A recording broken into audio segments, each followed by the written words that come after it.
Plan कैसे बना? शादी से आने के बाद मेरा हसन से रब्ता हुआ था। उनको बताया कि सब का रवैया ऐसा है उस्मान का, और शादी के बाद अब तक हालात ऐसे ही हैं। हसन ने सपोर्ट की थी कि मैं साथ हूँ और बच्चों को संभाल लूँगा। फिर हमने मिल के सोचा कि उस्मान के हसन के घर लेकर गई थी। क्या कह के लेके गई थी? फ्रेंड के घर जाना है। वो जाकर सोफे पे बैठे हैं, मैं वॉशरूम में गई हूँ। पीछे से हसन ने 2 फायर किए हैं। उस्मान को लाहौर आ गई थी।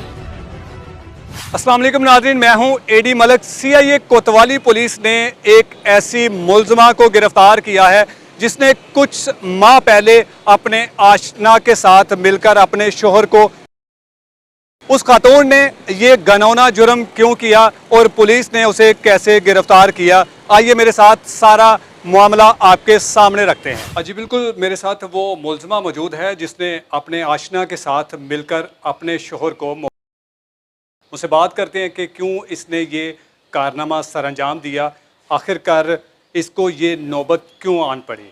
क्या नाम है आपका? आमना। आमना, ऊंची बोलो। आमना। अच्छा, मुझे ये बताओ कि क्या हुआ था ये सारा वाकया, किस तरह से आपने अपने शोहर को? घर के मामला ठीक नहीं थे, मेरे साथ भी सबका रवैया नहीं ठीक था। क्या रवैया नहीं ठीक था? सबका कौन कौन शामिल थे जिसका रवैया आपके साथ ठीक नहीं था? जो घर में होते हैं सारे ससुराल वाले और शोहर। शादी कितना अर्सा हुए थे? 6-7 साल। आपने अपनी मर्जी की थी? अरेंज मैरिज थी। तो फिर किस तरह से मामला ख़राब हुए? बस माँ बाप ने जहेज नहीं दिया हुआ था, तो इस वजह से ससुराल वाले तंग करते थे। आपके शोहर क्या काम करते थे? कोशिश का। किस चीज़ का? कोशिश का। वो कितना कमा लेते थे? पता नहीं। आपको कभी नहीं बताया? नहीं, मुझे नहीं पता। 6 साल आपकी उसके साथ शादी रही, 2 बच्चे भी हैं आपके। जी। फिर इसके साथ आपका जो नाजायज़ रिश्ता था वो किस तरह से बना? नवंबर में मैं इनके घर गई थी शादी पे। किस तरह राब्ता हुआ था इनके घर शादी, क्योंकि आप लाहौर में रहती थी, ये पत्तों की वाली साइड पे रहते हैं? रज़ा भाई से जॉब की बात हुई थी, तो इसी सिलसिले में उनकी शादी आ गई। अच्छा। तो मैं उनके घर शादी पे गई। जॉब किस सिलसिले की बात हुई थी? अपने लिए जॉब की बात हुई थी। आपके कितना पढ़ी हुई है? मिडल। तो क्या जॉब करनी थी आपने? कोई भी, जैसे कुछ भी हो जाए, जिसकी वजह से मुझे किसी से पैसे ना मांगने पड़े कि। अच्छा। हम्म। आप अपने शोहर का हाथ बटाना चाहती थी? जी। तो फिर कैसे बना? शादी से आने के बाद मेरा हसन से रब्ता हुआ था। अच्छा। उनको बताया कि सब का रवैया ऐसा है उस्मान का, और शादी के बाद अब तक हालात ऐसे ही हैं। तो हसन ने सपोर्ट की थी कि मैं साथ हूँ और बच्चों को संभाल लूँगा। फिर हमने मिल के सोचा कि उस्मान को मार क्या कहा था, किस तरह से ये इस तरफ लाया उसको? के कहा कि उस्मान को बहुत दफ़ा क्या डिवोर्स दे दो, लेकिन नहीं दे रहे, तो अब उस्मान को मार। आपने उस्मान को कहा मुझे डिवोर्स दे दें, कि घर वालों को भी कहा था? उस्मान को ही कहा था। उसने क्या कहा? नहीं, मैंने नहीं देनी और ना ही मैं दूँगा।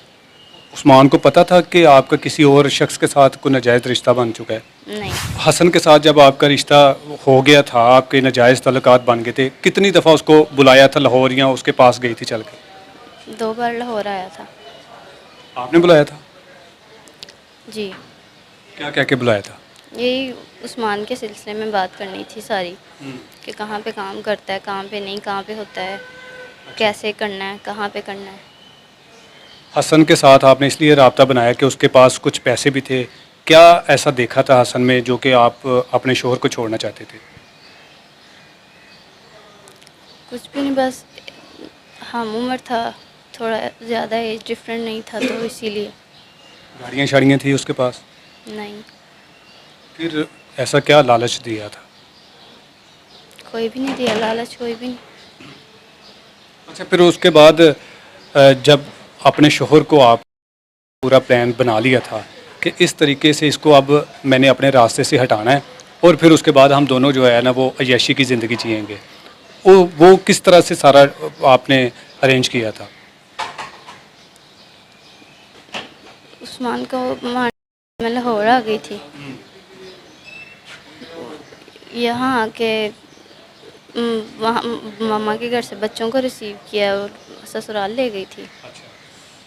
फिर कुछ महीने थाने आना जाना लगा रहा है हम सब का ही, तो मुझे लगा कि अब मुझ पे शक हो रहा है, तो इसलिए मैं भाग गई घर से। अच्छा, नहीं, मरवान किस तरह बनाया था, कहाँ लेके गई थी, कौन कौन शामिल थे, गोली थी, उसको छुरी से कत्ल किया था, जहर दिया था, किस तरह से मारा था? हसन के घर लेकर गई थी। क्या कह के लेके गई थी? फ्रेंड के घर जाना है। अच्छा, वो जाकर सोफे पे बैठे हैं, मैं वॉशरूम में गई हूँ, पीछे से हसन ने 2 फायर। उसके बाद मैं बाहर आई हूँ, हमने उसके सर पे कपड़ा लपेटा है। जब हसन ने 2 गोली थी तो किसी ने आसपास पड़ोस में किसी ने आवाज़ें नहीं सुनी थी? नहीं, फिर आगे उसकी लाश को कहाँ ठिकाने लगाया था? दूसरे कमरे में रखा था, बोरियों में डाला था, बोरियां अटैच की थी और सारा ब्लड साफ़ किया था। आपके घर वालों को सारा इस वाक़े का पता था? नहीं, फिर कहाँ लेके गई उसकी लाश को? फिर मैं घर आ गई थी तो शाम टाइम हसन से पूछा तो उसने बताया कि कज़न के साथ मिलके पीछे दबा दिए। अच्छा, वो तो छोड़ आए हैं। जी। फिर उसके बाद कहाँ रही? उसके बाद मैं ससुराल में भी रही हूँ कुछ देर, और कुछ देर मामा के घर रही हूँ, अच्छा, और फिर मैं दोबारा से गांव चली गई थी। हसन के पास? जी। घर वालों को क्या बताया था? घर वालों को बताया था कि डॉक्टर पे जा रही हूँ। अच्छा, और ये कह के आप चली गई? जी। पीछे घर वालों ने आपका भी अगवा का मुकदमा दर्ज करवा दिया? जी। कहाँ पे छुपे रहे इतना अरसा?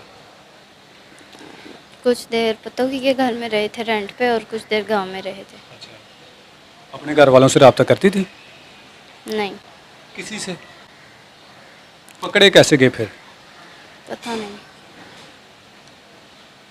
अच्छा, ये जो सारा खेल आपने रचाया था अपने शोहर को रास्ते से हटाने का, को पछतावा हो रहा है कि मैं उससे खुला ले लेती, तलाक उससे ले लेती, अपने माँ बाप के पास चली जाती, किसी को बताती, आज यहाँ ना होते भी? जी। कुछ नहीं हो रहा ना? हो रहा है। ये आपकी अंदर की अपनी हवस थी ना जिस वजह से आपने ये सारा किया? नहीं। हसन के साथ निकाह भी किया था? जी। कितने अरसे बाद निकाह किया था? शायद 3 माह बाद। 3 माह का अरसा जो था वो उसके साथ ही रही थी आप? नहीं, अपने ससुराल में? ये घर ससुराल में भी रही थी और अपनी अम्मी की तरफ भी रही थी। यानी कि आपने पूरी इद्दत की? नहीं, इद्दत नहीं की। इद्दत के दौरान ही आपने निकाह कर लिया? जी। फिर उसके बाद आपने जो मियाँ बीवी के हकूक़ होते हैं वो किए सारा? जी। अपने बच्चों का ख्याल नहीं आया आपको?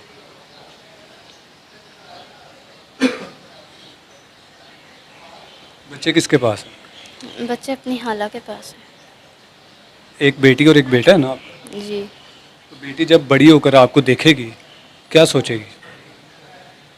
पता नहीं। उसका कोई कसूर है दोनों बच्चों का? नहीं। बच्चों के सर से बाप का साया भी गया, माँ की ममता भी ख़त्म हो गई, उन बच्चों का क्या कसूर था? कुछ भी नहीं। आपको कोई शर्मिंदगी, कोई पछतावा नहीं हो रहा? हो रहा है। अगर इसी पछतावे से पहले आप सोच लेती तो आज आपको पछताना तो ना पड़ता? जी। कुछ कहना चाहोगी जो इस तरह की आप जैसी लड़कियां इस तरह की हरकतें करती हैं, जो अपने शौहर को देती हैं और नाजायज़ रिश्ते बना लेती हैं, उनको क्या पैगाम दोगे? कुछ भी नहीं। कोई तो पैगाम दो ना कि किस तरह से आपके दिल में ख्याल आया, ताकि जो बाकी जो लड़कियां, जो औरतें इस तरह का रिलेशन बना चुकी हैं, कम से कम उनको आपका अंजाम देकर ना ये समझ आ जानी चाहिए कि हमें इस गलत रिश्ते को कायम नहीं रखना चाहिए। बस कभी भी किसी के पीछे नहीं लगना चाहिए और अपना घर खराब नहीं करना चाहिए। जी बिल्कुल नाज़रीन, आपने मुलज़मा का भी, अब मुझे नहीं लगता कि ये मुलज़मा जो तफ्तीश के दौरान इसने जो अपना मौक़िफ़ रिकॉर्ड करवाया है वो ठीक है, या ये जो मीडिया पर जो हमें बता रही है ये ठीक है। ये तो तफ्तीश के दौरान मज़ीद इनकी इंटेरोगेशन जारी है।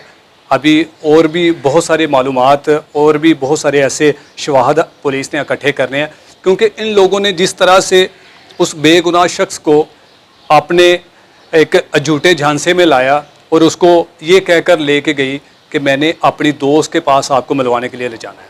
फिर उसके बाद उसका भयानक किस्म का अंजाम हुआ। उस शख्स को ये नहीं पता था कि मुझे मेरी दुश्मन कोई और नहीं बल्कि वही है जिसको मैं निकाह करके अपने घर लेकर आया था। मज़ीद इस तरह की ख़वातीन का अंजाम इससे भी बदतर होता है और होना भी चाहिए, क्योंकि इन लोगों ने इस रिश्ते को इस तरह से मजाक समझ रखा है और मजाक बनाया हुआ है। जो लोग इस तरह के ड्रामेज़ या फिल्में देखते हैं जो सोशल मीडिया का गलत इस्तेमाल करते हैं, उनको ये वीडियो लाजमी देखनी चाहिए और इनका अंजाम ये होता है कि अब बाकी की जो ज़िंदगी है वो अब जेल में गुजारेंगे। साथ इजाज़त चाहूँगा। अल्लाह